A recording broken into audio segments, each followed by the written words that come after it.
times of energy crisis, solar panels are an investment that brings money back 2 or 3 times over their lifespan. But how exactly do they pay off? Hi, I'm Jason, and today we're going to be looking at not 1, but 5 ways that solar panels earn you money. So let's get into it. I'm going to start with the most obvious ones and then move on to those that are more sophisticated. So the first one is the main reason why people install solar at home. Solar panels lower your electric bills. Instead of buying electricity from the grid during the day, you use your own. Now, the average electric bill in the US in 2023 was about $140 to $150. Now, if the solar system fully covers your home consumption and you manage to bring the bill close to zero, well, then panels make you about $1,500 a year. Of course, the more expensive the electricity is in your state, the more money you save and the faster a solar system pays for itself. The states where solar panels give you best return on investments are not necessarily the sunniest. Sure, they do well in Florida and California, but solar also pays off great in places like New York and Connecticut because of the high electric bills. And that's why the weather in your state matters much less than the cost of electricity in your area, especially with modern panels working better in cloudy conditions. The second way is very similar in idea, but it concerns off-grid and mobile solar systems. And when you aren't connected to the grid, you don't get bills. But still, you have to get electricity from somewhere. In the past, people usually used generators. Nowadays, solar panels are a great alternative. They last longer, they don't smell, and you save money on fuel.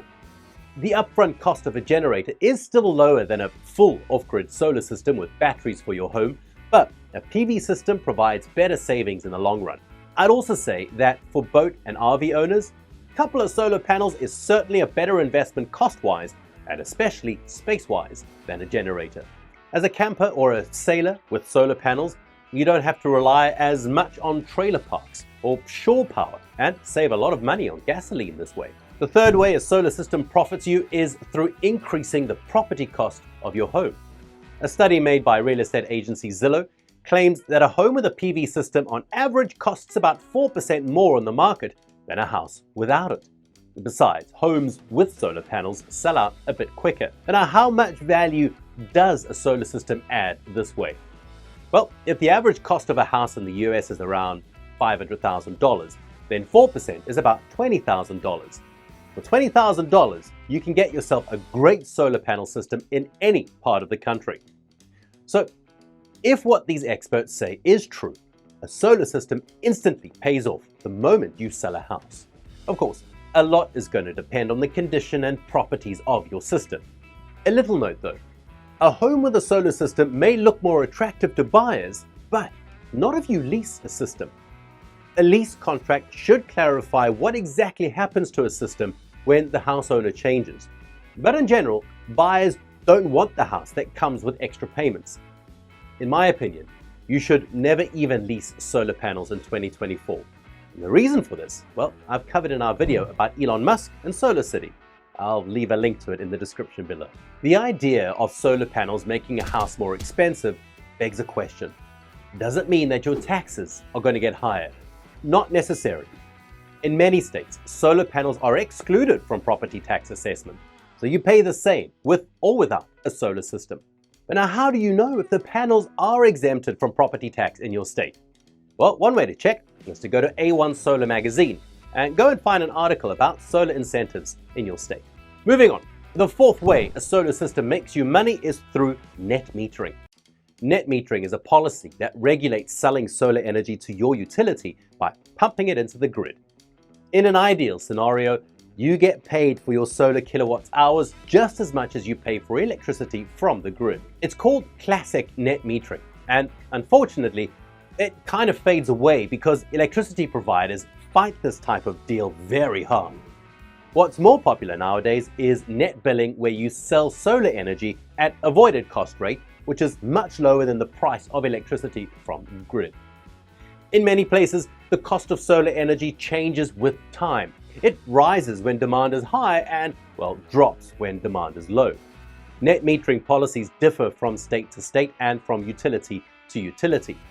Before going solar, I'd recommend you to contact your provider and learn about whether they offer net metering, and if yes, what are the terms. Now, here's a common question about net metering. What if you sold more electricity to the grid than you bought? Well, that's common when you go away from home for a month, for example. The extra kilowatt hours that you exported are called net excess generation. Can they ever end up as a paycheck for you? Well, personally, I haven't come across such cases yet. And if anyone has, please let me know in the comments. Sometimes utilities roll over the extra credits you earn to the next month and then lower your next bill. Sometimes they set a limit on how much energy they're willing to buy from you, and everything else from your system they get for free. In some states, utilities specify the maximum size of solar systems that are eligible for net metering. So having a really big system may actually be disadvantageous for you.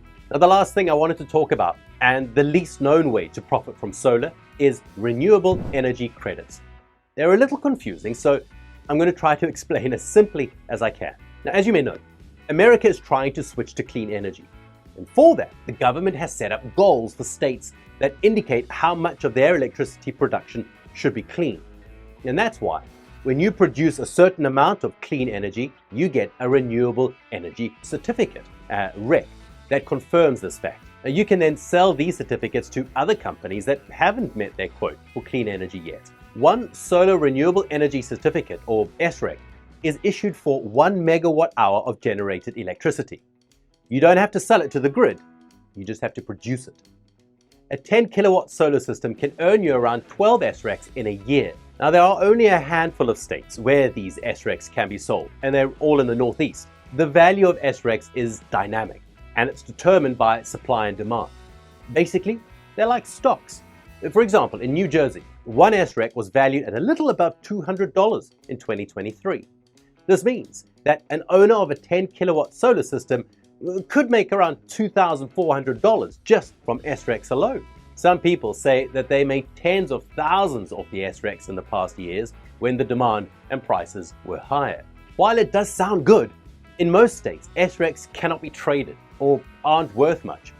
In some cases, the certificates are automatically transferred to your utility if you apply for net metering. So it's worth doing the research ahead of time. To start earning SRECs, in theory, you should register your system at the Public Utility Commission of your state. However, not every state has ironed out the process, so it might be easier to contact a broker service like SREC Trade or Sol Systems. And that's about it from me on the subject of making money off solar panels. As always, I appreciate your comments, so please leave the suggestions and let me know if I've missed anything. And please share your own perspective too. I'd be glad to learn your point of view. For more information, I suggest you go and visit our magazine and our social networks. And until next time, I'm Jason. Stay safe. Bye-bye.